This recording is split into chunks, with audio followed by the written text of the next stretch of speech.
We're going to talk about the evolutionary mind this morning. It's the topic of our book that's just coming out at the moment. And it prepares the way for thinking about the change in consciousness at the millennium. Obviously, what happens at the millennium is something to do with our minds. It's not as if the laws of nature are all going to change at the year 2000. It's a mental event, a social event, a cultural event. And we're going to start this morning by talking about the evolutionary context for it. Our book, called The Evolutionary Mind, comes at a time when there's a tremendous amount of interest in evolutionary psychology. Psychologists in the last 5 to 10 years have discovered Darwin, and I keep meeting psychologists who speak to me with that sort of enthusiasm and bright-eyed quality of the new convert. They've seen the light, they've discovered Darwin, and I wonder why, as a biologist, they haven't discovered Darwin a long time ago. Darwin, after all, opened up the field of evolutionary psychology with his book, The Expression of Emotions in Man and the Animals. And there was a lot of speculation at the end of the 19th century about the evolution of consciousness. However, academic psychology this century has got involved in behaviorism, rats in cages pushing levers, and now cognitive psychology, computer models of neural processes, none of which has left much space for evolutionary theorizing. So they've come rather late to this evolutionary speculation. There's been permission given to biologists to speculate about evolution of the mind in this way by the analysis of selfish genes. They feel if they're talking about selfish genes, it's somehow scientific, and it's given everyone permission. This kind of discussion is epitomized in Steven Pinker's recent book, How the Mind Works. And it's based on the idea that human behavior is determined by genes. There's a gene for everything, and they then work out in theoretical terms what these genes would lead us to expect, the selfish behavior of the genes. Unfortunately, their conclusions are not terribly surprising or deep. And at the end of a lecture he gave recently in London, which was met with considerable skepticism, somebody said, well, now just give us the most important clear idea you've been able to deduce from your selfish gene theory. And he said that after lengthy calculations, they'd found that because females have only 1 or 2 eggs at a time, which are a rare and precious resource that needs conserving, whereas males produce millions of sperm, they deduced, after a lot of working out, that women would tend to seek high-status males and want to stay with them, whereas men would tend to be promiscuous to spread selfish genes more freely. And there was an air of disappointment in the lecture hall. And somebody was heard to say, is that all? Anyway, the fact that this rather closed world of selfish gene speculation is going on has given other people within the scientific world permission to think more widely about evolution. Most evolutionary theories are purely speculative, since we don't really know what happened in the past. Many of them are just so stories, rather like Kipling's accounts of how the leopard got its spots and so on. But there have been, in this modern explosion of speculation about our evolutionary past, there are several rather interesting ideas that have come up, and I just wanted to bring up 2 or 3 of these this morning, because although there's no shortage of speculations about what happened in the human past in the books of Terence McKenna, there are several new ideas which might amplify these ideas about conscious evolution. The first ideas that I want to talk about are put forward in a book by Stephen Mithen, M-I-T-H-E-N, called The Prehistory of the Mind. He's a British archaeologist, but in this book he's brought together a wealth of evidence from the fossil record, from archaeology, from the study of primate behavior, and from the study of child psychology, to put together a very interesting discussion of what happened to human minds during the 3.5 million years of human evolution before recorded history began. The first upright walking hominids are now believed to have emerged in Africa over 3.5 million years ago, Australopithecus. These were upright walking, tool-using, they used simple stone tools, precursors of ourselves. Human history, 3.5 million years of it, went on before we have the records from the great civilizations. The domestication of animals, the agricultural revolution, occurred 10,000 years ago. The first civilizations about 5,000 years ago, maybe 7,000 years ago. Industrialization 200 or 300 years ago. But for the vast majority of human history, people were living in a quite different way. And it seems to me a very reasonable supposition that a great deal of our psychology, a great deal of the working of our minds has been shaped by this enormously long period about which we know so little. What Mythen points out is that these, although we don't know what they thought about and how they worked, for these early human beings, these early hominids, must have had several different kinds of intelligence.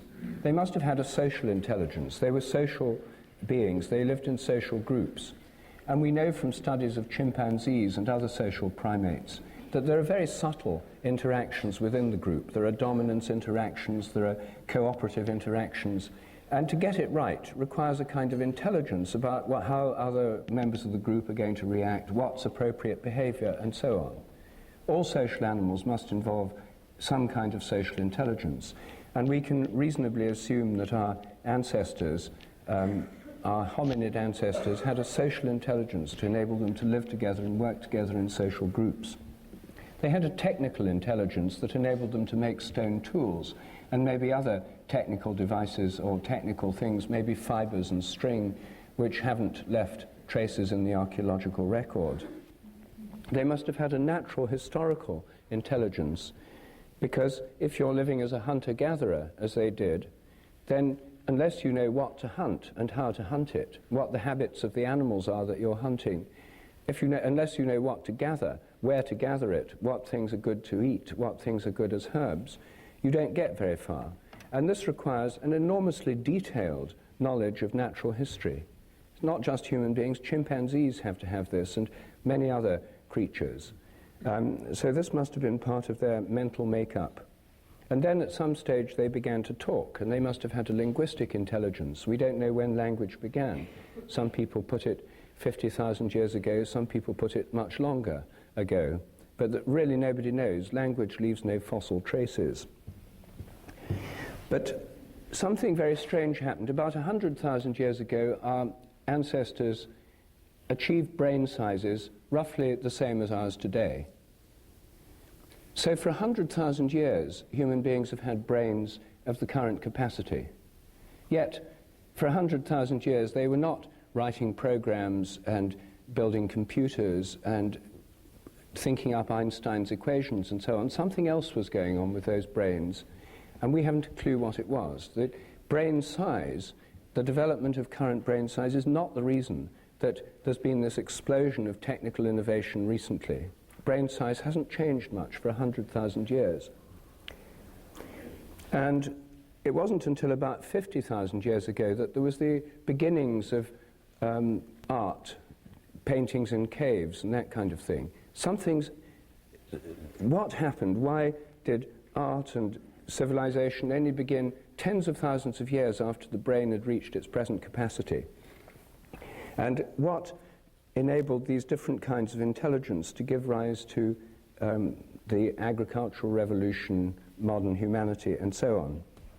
Well, the hypothesis that Mythen puts forward is that about 50,000 years ago, some crucial transition occurred whereby these previously separate intelligences somehow came together, cross-fertilized each other, and produced the beginnings of characteristically human mentality. The connection of social and technical intelligence meant that people started using technical skills for making things like jewelry, ornaments, grave goods. The mixing of technical and natural historical intelligence led to a great improvement in hunting technologies, in weapons, in axe heads and spearheads and arrowheads and so on. The merging of social and natural historical intelligence led to a whole kind of mythic understanding of the animal and the natural world, which we find in all cultures around the world today. And with combining these with linguistic intelligence, there was a whole burst of human development, of mental development. He compares this to a cathedral. A Romanesque and Norman cathedral has side chapels almost sealed off from each other with no interaction, whereas the great Gothic cathedrals sort of open up and all these different things can mix together. Somehow he thinks this transition 50,000 years ago was associated with the origin of religion and seems to have been based on a sense of human connection, not just with the earth, but with the heavens. When I asked Mythen how he understood this to have happened, especially given his chosen metaphor of the cathedral, I said, do you think there really was a breakthrough from some extraterrestrial intelligence into the human realm at that stage, since all your evidence points to it? And he said, of course not, that's impossible. And so I said, how do you know it's impossible? Since everybody all around the world, according to your own evidence, seems to have undergone this transition, it seems to have shaped human mentality as we know it. He said, oh yes, he said, well, the very fact everyone believes it shows that this is an incredibly persistent illusion.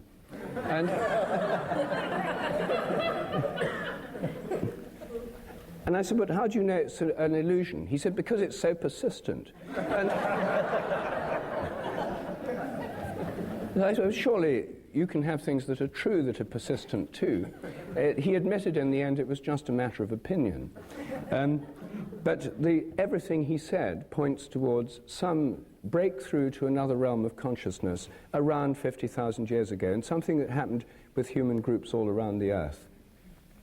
And I think this is the first time I've seen a convincing building up of evidence from somebody who's coming from a very hard-nosed position that gives us some clue as to a major shift in consciousness that happened, and it involved some connection with a higher dimension. Now, some people will like to interpret that in terms of visits of spaceships, chariots of the gods, and so forth. I think that there are many other ways of thinking about it, and I can guess that Terence will be able to suggest at least one. Consider it done.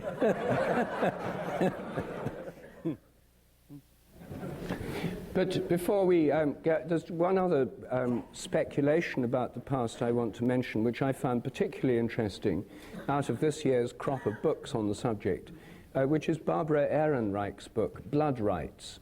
She's an American writer based in New York, and in her book, Blood Rights, completely changed around my idea of human prehistory.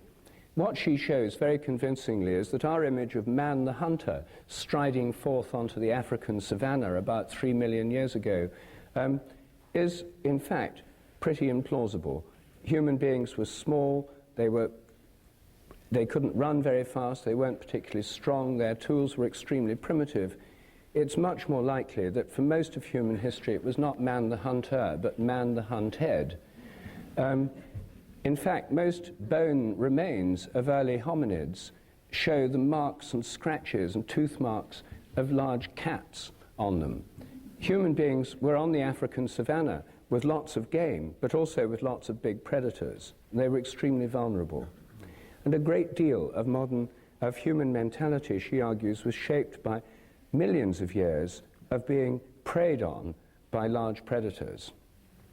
It wasn't until about 50,000 years ago that there was an improvement in hunting technologies all around the world, whereby human beings could indeed become fairly effective hunters. But for most of the 3.5 million years of hominid history, it was man the hunted. She shows very interestingly that this sheds light on many religious traditions, because in many religious traditions there's the idea of the victim, the sacrificial victim.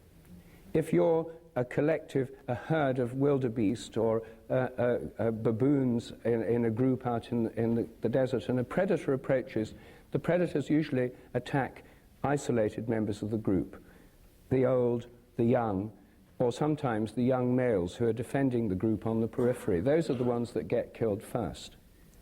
And when they've killed one of them, they start eating it, and very often the rest of the group then relax, and they often stand around and watch the predator eating the prey, because once they've got one victim, they're not hungry anymore, they're not interested in the rest. So one dies for the sake of the rest. This is a simple fact of predation. And she shows that this pattern, the idea of a sacrificial victim that dies for the sake of the rest, is deeply embedded in our consciousness as an archetypal pattern based in this biological fact of predation and the fact that we were preyed upon. She also shows that most of the early visions of gods and goddesses were in the form of carnivores. Even Jehovah is a carnivore. The story of Cain and Abel, where Cain is a farmer and offers the fruit of the earth to God as a sacrifice, and Abel is a herder and offers a sheep. God prefers the sacrifice of Abel. He prefers meat to vegetarian diet, and that's why Cain kills Abel. He's jealous. And so this carnivorous quality of the gods is associated with images of the gods in association with predatory animals. She then goes on to show that whole nations identify with predators as a kind of justification for war-making, where the whole nation becomes like a predator. The symbol of England and many other countries is the lion, of America, of the United States, the eagle, and so on. All around the world you find these predatory animals as national emblems. Well, I think her insights are particularly interesting, and because of this long history, it shows so much of our mythology, religious structure, and fears are related to this long period of being preyed on. She shows the fantasies, the nightmares of young children in modern cities like New York until they're about 5 years old, and not about child molesters and realistic fears, or at least the fears their parents have. They're about being eaten by monsters and wild animals. This is what most children's nightmares are about. And this would go back to a long period of history. So here we have two ideas, Mythen's ideas and Barbara Ehrenreich's ideas about early human history, which would give memories. I would think of them as memories in the collective memory through morphic resonance. Jung would call them collective archetypes in the collective unconscious. Things which are built into our past, our memory, that have shaped the way our minds are today, of which we're largely unaware, because our normal study of history begins with the civilizations of the Near East, with Egypt, with Greece, Rome, and so forth, and leaves out the previous 3.5 million years of human history, which have really done so much to shape our evolutionary nature, and therefore condition the way we respond to each other today and in the future. I think that our evolutionary history is rooted in the past, but I've been reading on my journey here this novel, On the Edge, just published in England last week by Edward St. Aubyn. It's set in California. The crucial scenes occur in Esalen. And here's a conversation going on in the hot tubs on page 130. According to Terence McKenna, said Flavia, who happens to be a genius instead of an arrogant British jerk,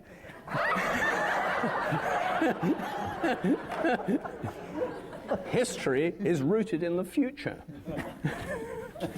So,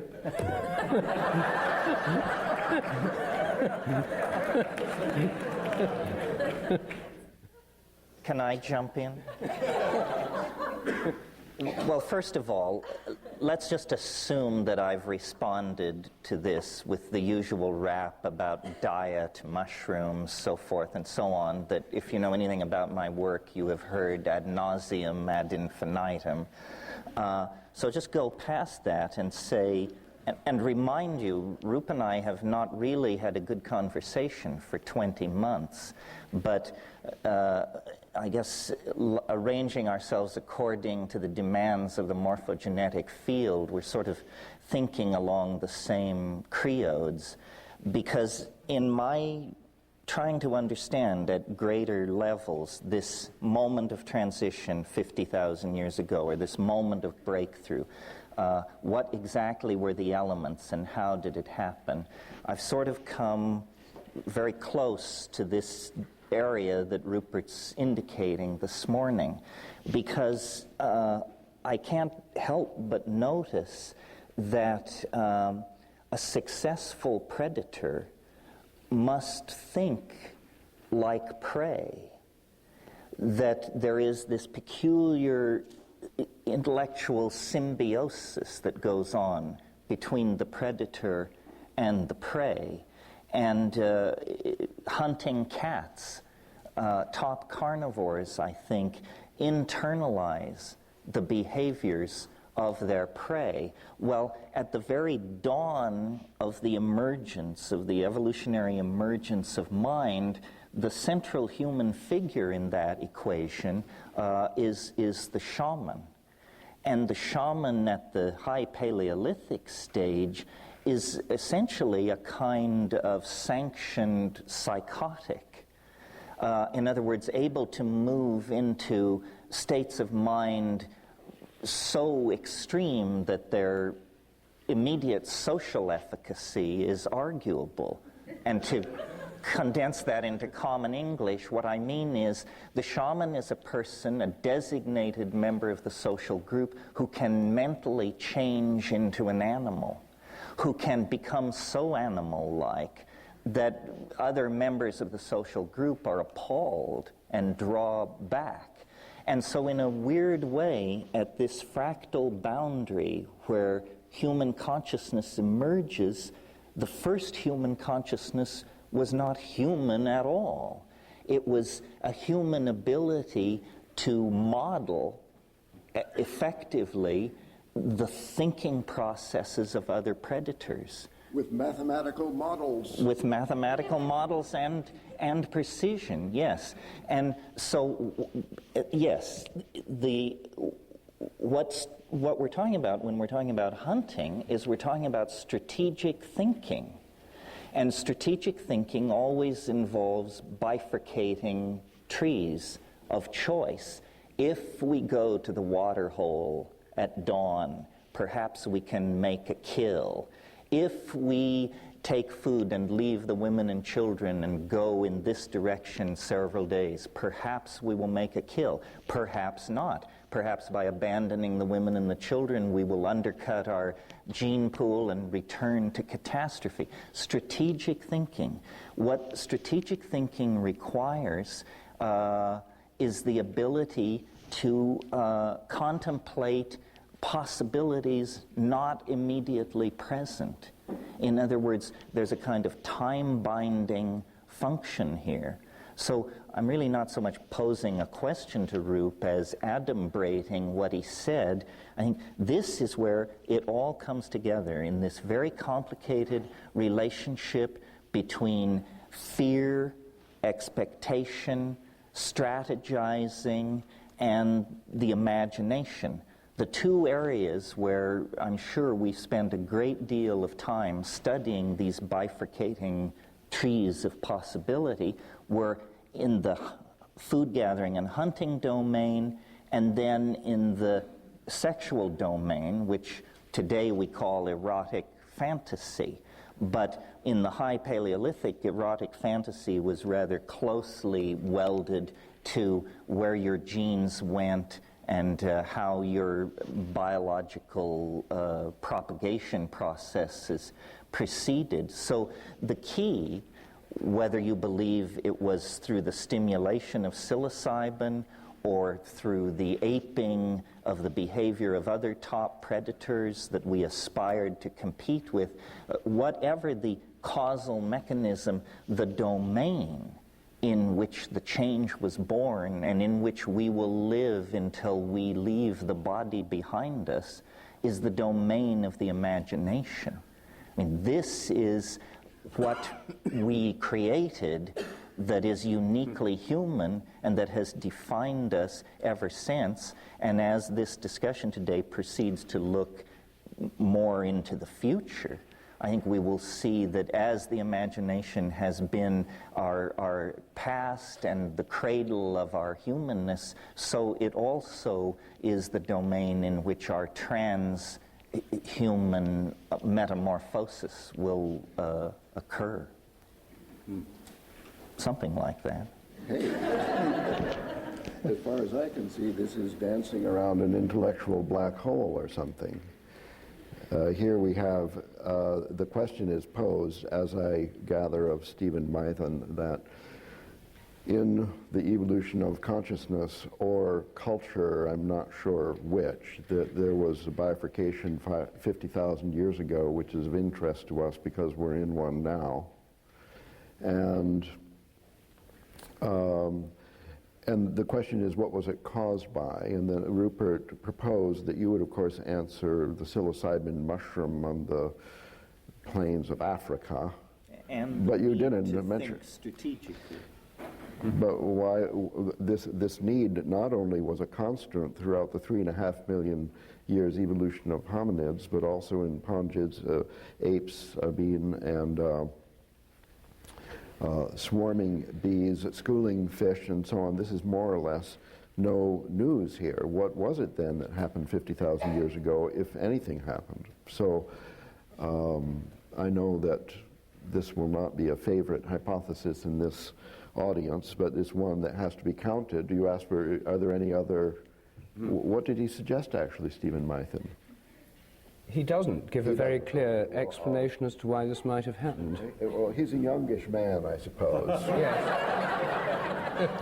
Who probably has not read the great books of his predecessors, such as, let's say, for example, Alexander Marchak, who led a great group of, a combined group of two species, neurophysiologists and archaeologists, in the distant past, to propose that miracle that occurred, like the beginning of Cro-Magnon 50,000 years ago, had to do with a structural change in neurophysiology. This presents the view, if you want to look at it that way, God as a brain surgeon, also known as the hole in the head, where the connection between the hemispheres was improved in the corpus callosum, and this physiological evolution provided a evolutionary advantage in hunting and so on. And as an evolution theorist, you would have to say, well, if there was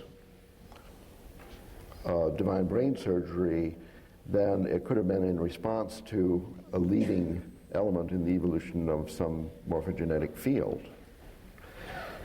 Now, thinking of this as it's a chicken and egg kind of thing, okay, is like the physiological change.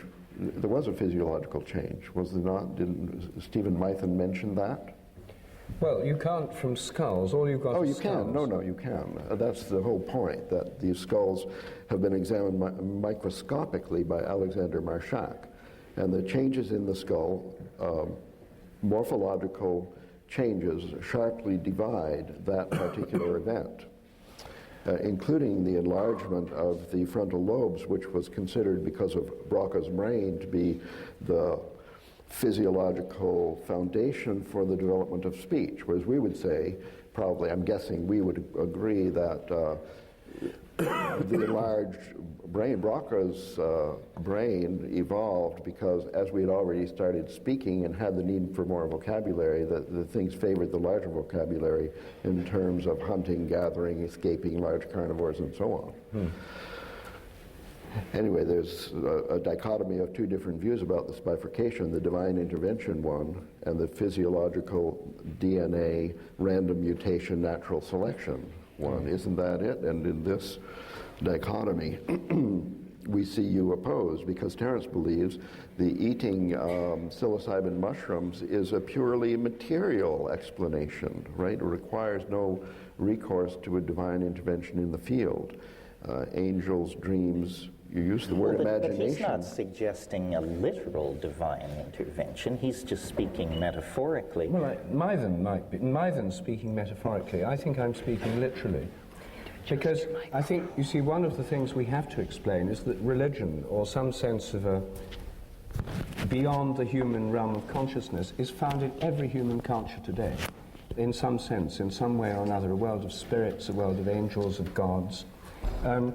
But to explain the universal distribution of this as part of traditional human thinking requires at some stage in the past there have been an awareness of this other realm of consciousness. Now, this is not incompatible with psilocybin or any other drug hypothesis, because those might have kick-started this connection with another realm of consciousness.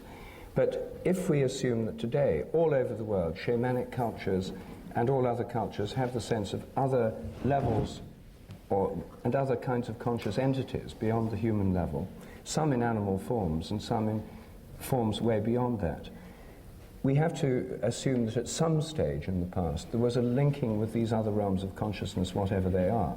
Not just metaphors, not just archetypes in the collective mind, but forms of consciousness that might well, and I think actually are, out there. Well, in trying to think conservatively about the possibility of a non-human local intelligence, it seems to me that in a way nature herself presents as an intelligence, that the understanding of nature is the understanding of complex integrated systems of such complexity that to deny them consciousness is just a reluctance of the reductionist mind, that for anyone not burdened by that prejudice, it's self-evident that nature is alive, cognizant, responding. It's interesting that really all it seems we can agree upon here is that the time frame is roughly 50,000 years.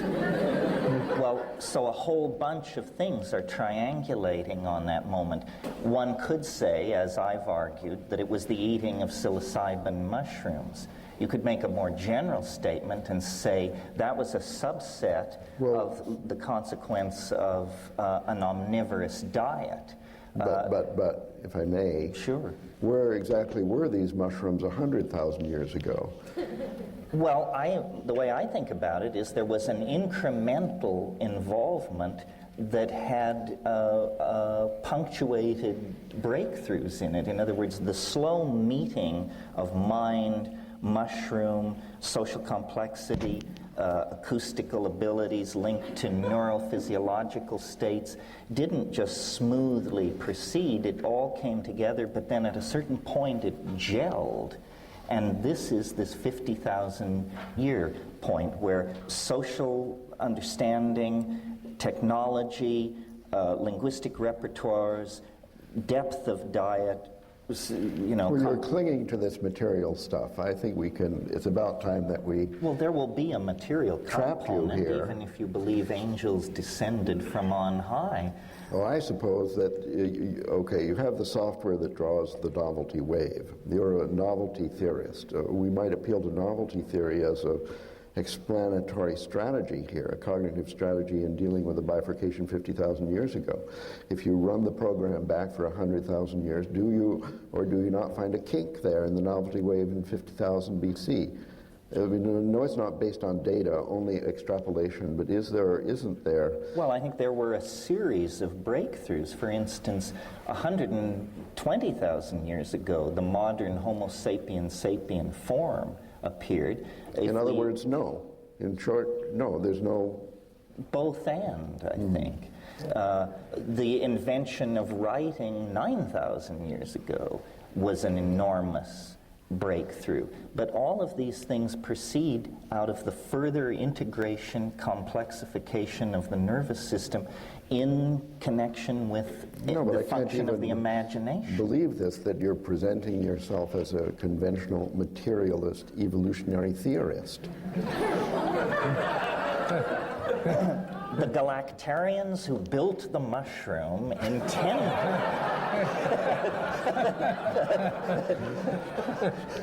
This is your pal, your favorite Well, you see, with the author. mushroom theory, you can always just say they encountered the mushroom and then it proceeded from there. But you can go one step back and say, who placed the mushroom Oh, I'll in give their you a path? hand there. I'll give you a hand there. And that was the preceding civilization of Lemurians who... What's wrong with Lemurians? They died out at that point because they had poisoned the environment with toxic chemicals and created global climate warming, which resulted in a drying of the desert, the Sahara Desert, from which sprung forth a bloom of psychedelic mushrooms that had been hiding under the surface previously because it was too wet. That's why. The loud hum I hear is William of Ockham spinning in his grave. I see. You think that DNA and the expression of genes is a simpler explanation than a divine intervention at the level of the novelty wave. I think that the DNA is divine. Ah. But William didn't like it. Escape from his trap. Rupe, what you as a middleman should... I think, you see, I can't quite get your position because the new hard-nosed skeptic that you're revealing to us here and in other places, you see, it doesn't seem to fit too well with Terence McKenna on non-human entities, machine elves, etc.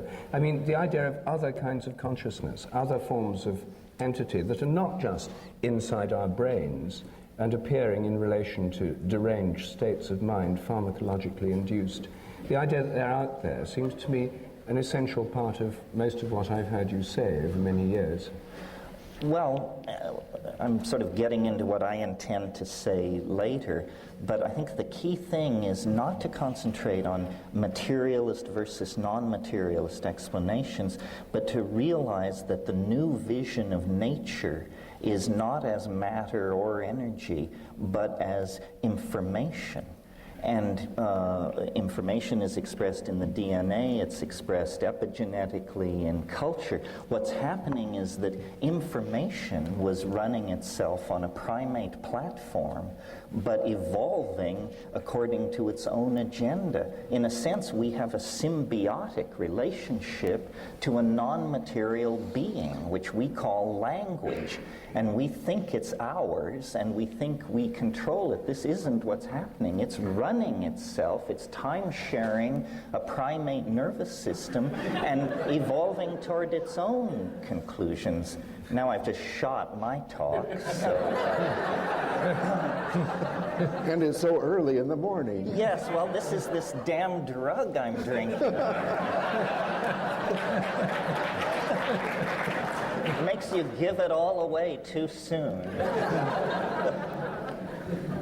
But I think, I mean, the discussion so far has been remarkably earthbound, and if we assume that information is not confined to this planet, if we, to put it in your information terminology, if we assume that consciousness is not limited to the Earth, if we assume that there are not only conscious beings on other planets, but also that other elements of the universe, like stars, suns, galaxies, may have minds or consciousness, which I do assume, then it becomes very likely that at some stage a consciousness on Earth could link somehow with those higher forms of consciousness.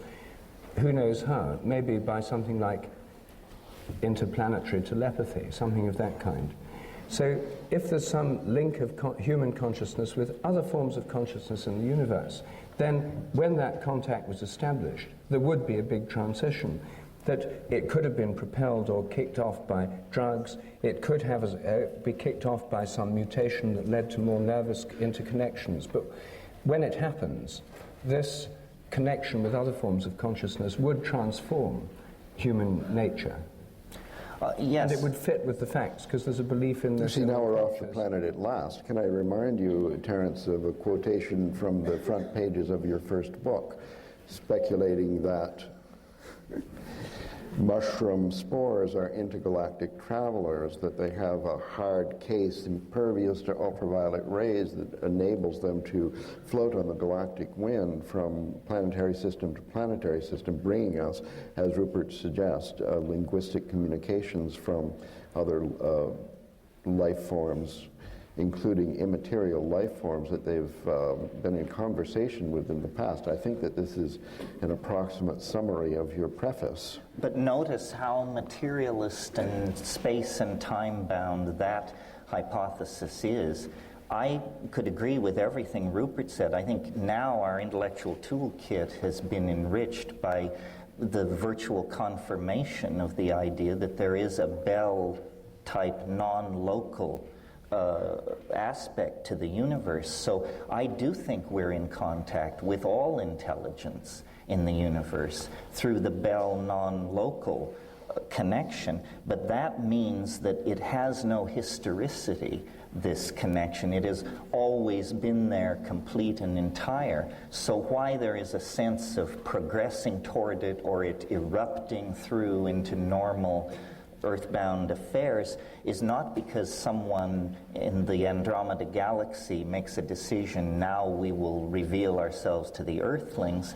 It's that the antenna system and the nervous system of the Earthlings evolved through a point where suddenly this became self-evident. Well, now we're coming to the question for the first time in the enlarged context in which we have not only all space but all time informing us. And here I may remind you of Father Bede's letter, which is quoted in the last chapter of our new book, where he challenges us to consider the mystical element, which he describes as more or less in the language of David Bohm's implicate order, that all time and all space is somehow exists as a interconnected ball of intelligence, which is let's just assume such a thing. Nevertheless, the science of our colleagues is more or less a true story of evolution, that there was a change, that language did come upon us in a certain moment, that before that moment we didn't speak, afterwards we did, and so the question arises, and I think this is, in my interpretation, the question we started with here.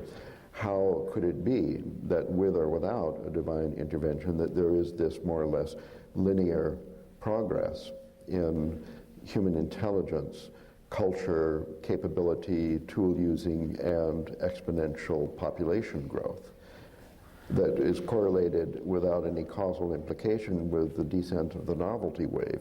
Why do we have this peculiar artifact? This is an observational fact that there is this increase in complexity in civilization, apparently looking for a spectacular transformation, which we are associating with the word millennium now. What's going on? Well, novelty theory would just say the universe is a complexity conserving engine. Whatever complexity it achieves by any means, it makes that the platform for a further thrust into deeper complexity. If you don't like novelty theory... Because the morphogenetic field never forgets. It forgets a little, but it can be set back, but it can never be set back to zero, and it always, once it gets out of the ditch, it heads back in the same direction. It has a vector field preference. And then you mentioned David Bohm.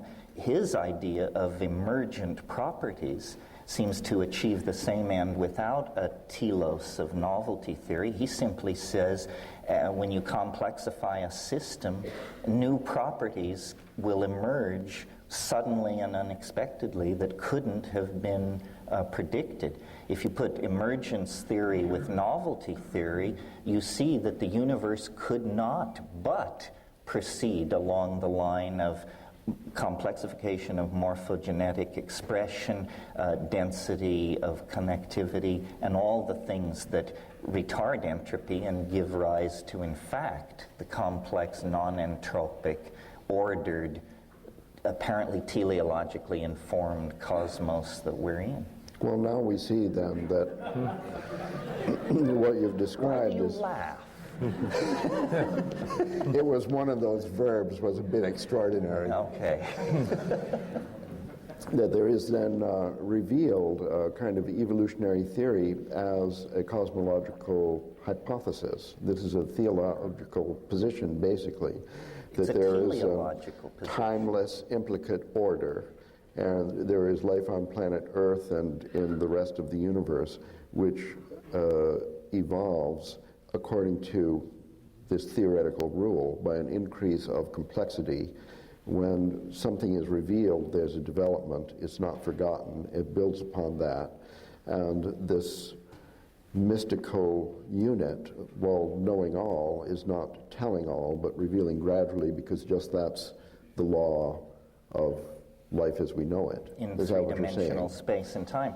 With Rupert and I, really, from my point of view, the only difference between the morphogenetic field that he has enthusiastically proposed and the ideas of novelty theory is, for Rup, it's pushed from the past. For me, it's pulled from the future. Well, but that's what Teddy was saying in this book.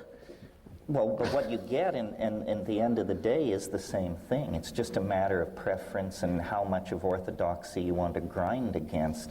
The phobia against telos is an artifact of 19th century deism and doesn't go very deep. You described the complexification of the universe as self-evident, and I believe it is self-evident. And the failure of science to address this is what makes it so frustrating and imprecise so late in the game.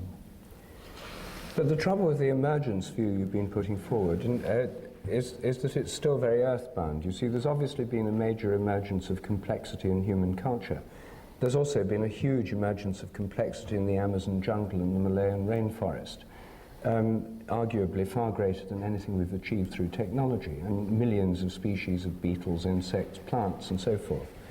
But it seems to me that long before all these things happened on Earth, we've got the possibility of much higher levels of consciousness outside the Earth. And as you know, I'm a devotee of the idea of the sun as conscious. And the stars. If you take the materialist view that consciousness interfaces with the brain through complex electromagnetic patterns of activity, then those on the sun, which we're learning more and more about every day, have unbelievably complex, chaotic patterns, resonant patterns of acoustic waves going through the sun, polar reversals every 11 years, resonant patterns of electromagnetic waves. My thinking about this was much influenced by a science fiction novel by Fred Hoyle, published in the 50s, called The Black Cloud, where Fred Hoyle shows that to imagine intelligence necessarily grounded either in copper wires and computers or in nerve cells and brains is a limitation of this. So you could have an intelligent system working through a plasma, an electrically charged cloud, and indeed, I think, through something like the sun. So if the sun is in fact conscious, if stars have a kind of consciousness, then of course it raises questions, well, what do they think about? What do they do with this consciousness? But it's very likely that the kind of consciousness they have would be at a vastly higher level than our own. So when we're talking about the emergence of higher consciousness in human beings, it's not as if for the first time in the universe some higher level of consciousness emerges. It could be that for the first time in the history of this solar system, our minds somehow contact the sort of intelligence, much greater intelligence that exists out there. And because I think it's possible to think of the stars and the sun as conscious, and then galaxies as conscious, you don't need to go straight beyond the universe to the divine mind. There's plenty of lower level minds than the divine mind that could be out there. And of course, traditional views of spirits and angels tell us that there are many, many, many innumerable levels of intelligence beyond our own within the galaxy, many associated with the stars. So we don't necessarily have to have the idea it's all happened and emerged on Earth through a complexification. We can have the thing, we reach a point where there's like a spark passes between a terrestrial consciousness, a human one, with more interconnected halves of the brain, people in the first throes of mind-boggling mushroom trip, etc. But somehow, whatever happens, there's this, like a spark, a connection established. And it seems to me that this hypothesis has the great advantage of actually accounting for what's believed all around the world, namely that there is some connection between human intelligence and that of the sky. Because in terms of imagination, you see, predators and human beings were both predators and prey, but so are lots of other animals, and presumably any hunting animal has to have the imagination and the ability to identify with the prey. In fact, René Thom, years ago, produced a mathematical model of predator and prey, where there has to be a kind of internalization of the prey in the predator's mind in order to get the right strategy. This is not specifically human, and it's not enough as a basis of the imagination. I think this connection with realms beyond the human would give such an enlarged scope for imagination that to take literally what so many people around the world say in their myths seems to me the simplest hypothesis. Well, I'm more friendly to this idea of non-biologically based forms of consciousness than I was the last time we talked, because of this fact I mentioned, that I now think wherever there is a sufficiently complex informational environment, the functions of life, self-replication, etc., mutation, adaptation, can go on. But obviously most of the intelligence in the universe would be utterly incomprehensible to us because it is so different. So we're transducing virtually the entire hologram of possible intelligence in the universe, but the reason our fantasies of angels and aliens give us hominids with binocular vision who use acoustical speech, in other words, creatures very similar to ourselves, is because we only can recognize what is familiar in this universal information field. So we sail right past the star mind, the galaxy mind, to communicate with a race of winged hominids around Zenebel-Ganubi Prime, simply because they are enough like us that we can grok our possibility of a relationship. It seems to me that this is just very begging the question in traditional and cheap fashion. Because, oh, good, Ralph. I mean, I'm all in favor of celestial intelligence, and in fact, I could even entertain a conversation with a Pleiadian, I don't mind. But the question, I mean, we started with the problem of evolution. The evolutionary mind is, in fact, the title of our book, and the question of the evolution, the progress, or even the origin of all these things is our ultimate question. Now, if our view is local to planet Earth, we can say, okay, we're being taught by bolts from the blue, and we have these, meddling celestial intelligence that are reaching out, pretend to be Bell and tell us Bell's theorem, give us mushrooms, pretend to be sent from the solar wind or whatever. But where do they come from? The evolutionary problem then is just transferred onto another more remote place. Now, as I understand, Rupert's idea of the morphogenetic field is that these other places are also in evolution, and the whole system is in coevolution, and that is an attempt, I think, one of the first ones in the history of intelligent discourse on this subject. The first attempt to get rid of the hypothesis of timeless truth.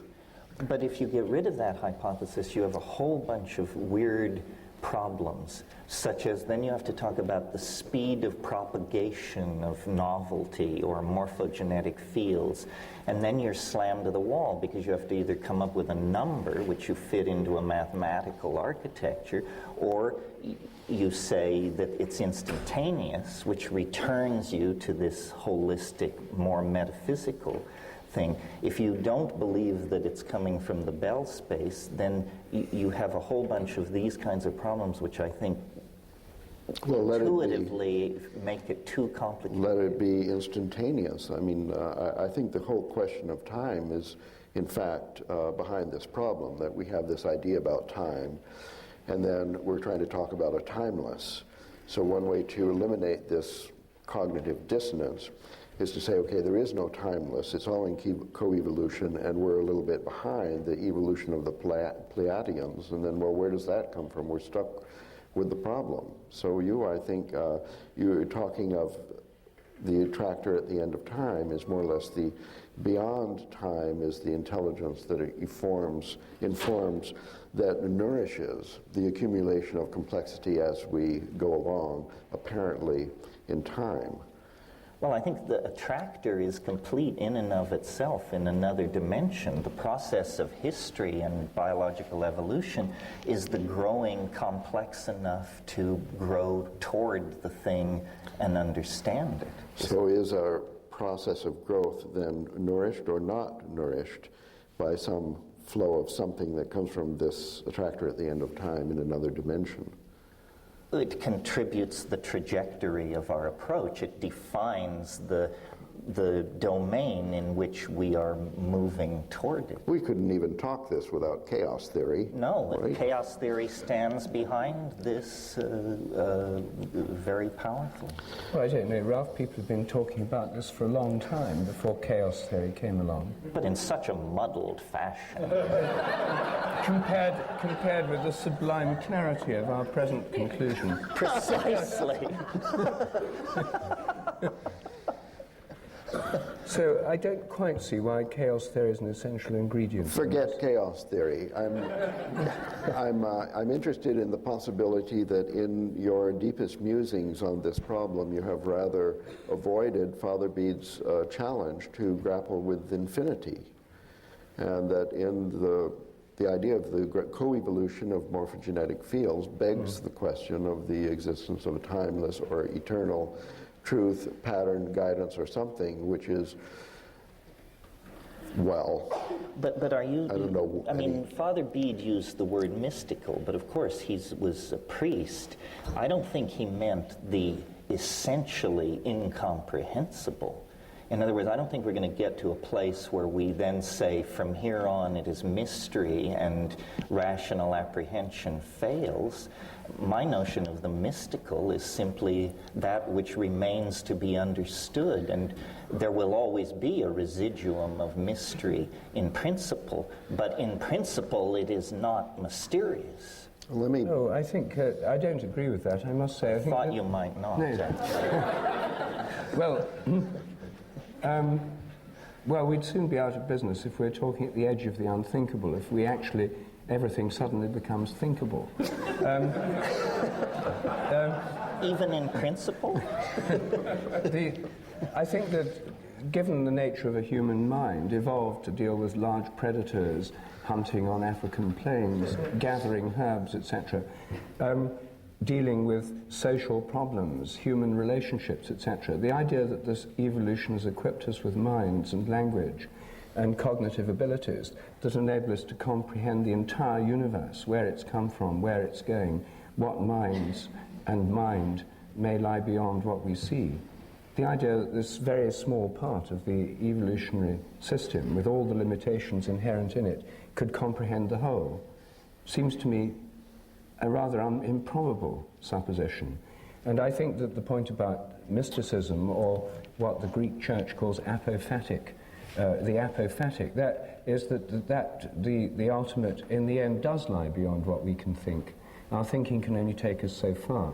And this isn't just because we haven't got enough professors of mathematics yet, and it's only a matter of bigger computers and so forth, that there are grave limits on how far a very limited and evolutionary bound conceptual apparatus can take us. We'd never be able to embrace, as you yourself pointed out, the kind of mentality of the sun or a galaxy, because its concerns are so much greater and more remote than our own, let alone the universe as a whole. But in principle, some other form of organization could. In other words, these things are not sealed from understanding in principle. They are simply difficult for primate-based minds running limited software at low hertz rate to accommodate.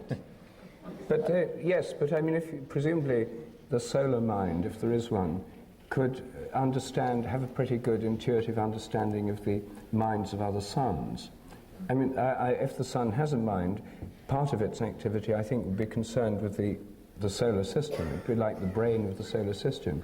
But part of its activity would be concerned with its peer group, namely other stars. And then part of their activity would be related to the mind or purpose or telos of the entire galaxy. And those kinds of concerns, you know, the kind of relationship problems that our sun may be having with other suns, or double star systems like that of Sirius, the kind of relationship problems. Those are rather beyond the scope of human psychotherapy, or indeed human thought. There may be so many things going on, as indeed there are at levels we don't really understand very well the world of the goldfish or the ant. So there are certain limitations which I don't think are just a temporary limitation on what we can conceive or imagine.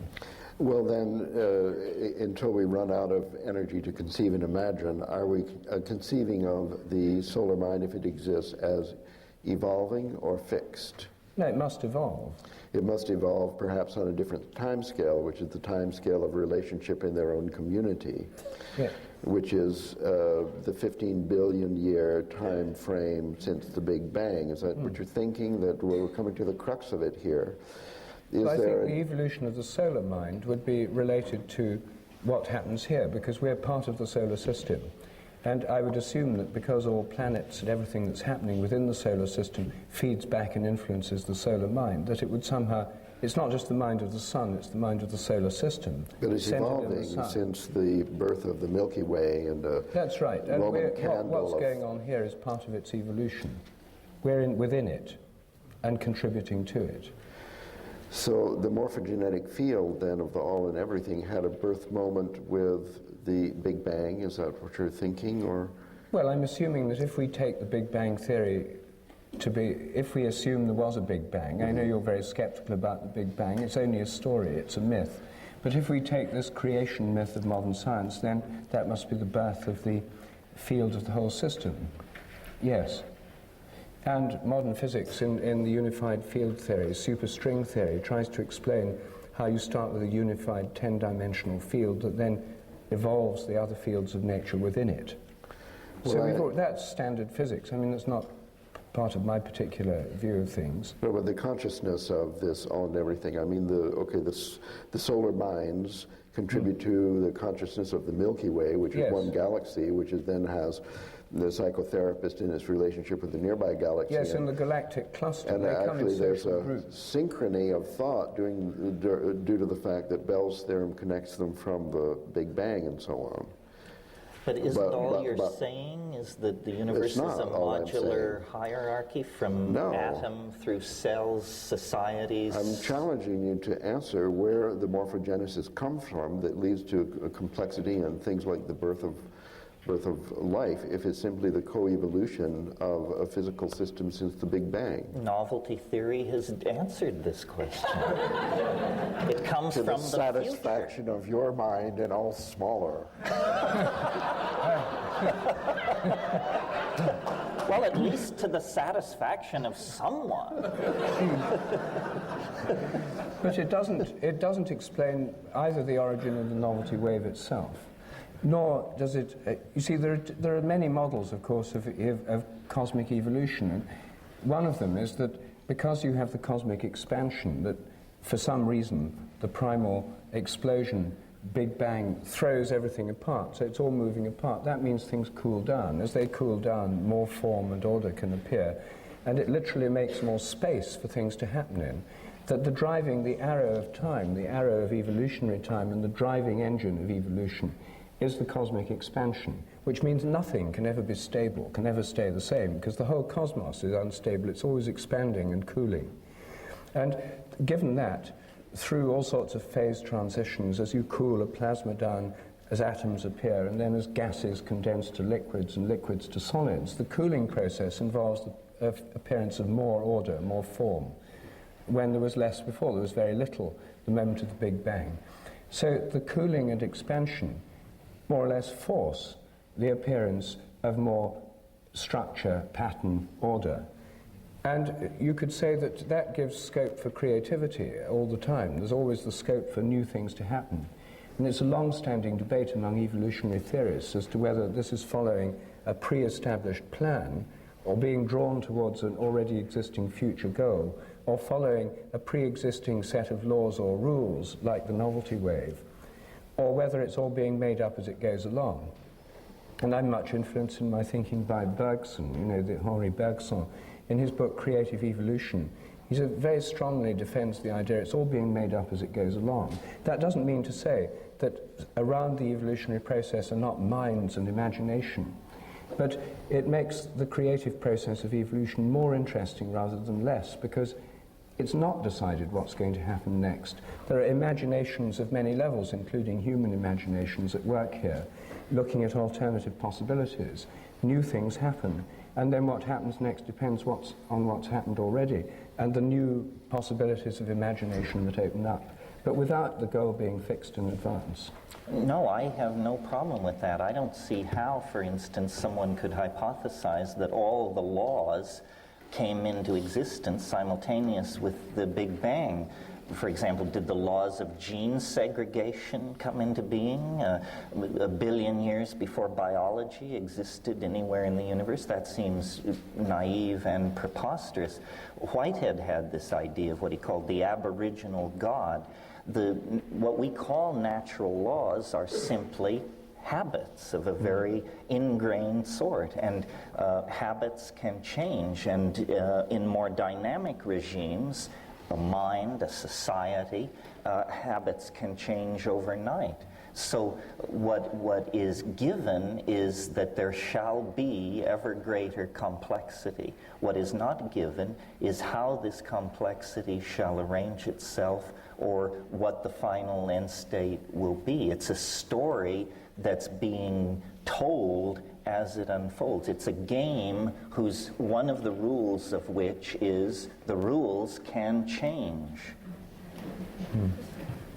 How are we doing here time-wise?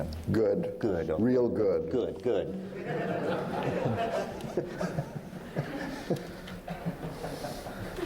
Well, we're getting nowhere. In other words, this is the problem. There's the watch in the desert. It's ticking by itself, or God put it there, we don't know. The question posed at the beginning, we actually haven't progressed at all in settling, although it looks like there's a kind of convergence in that. Is this right? Everybody's sort of given way. No, I have the feeling we've actually made some progress. But I always have that feeling.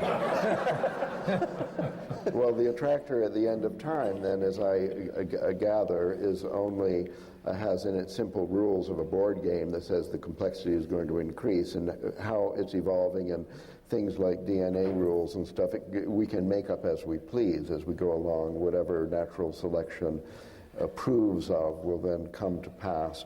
Complexity will increase, that's the only rule. And so, in fact, you agree that time is slowing down.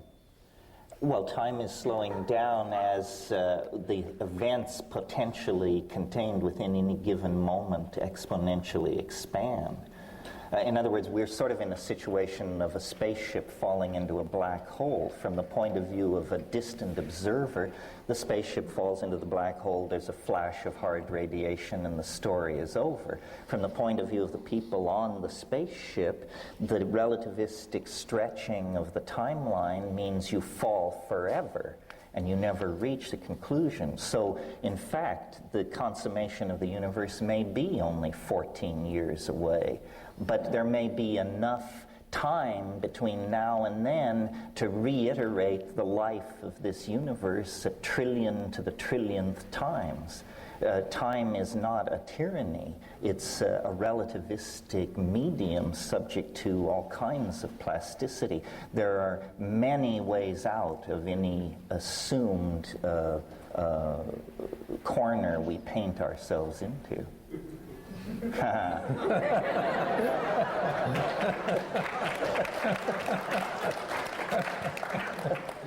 Do you think, no, it's I think we've ground to a halt.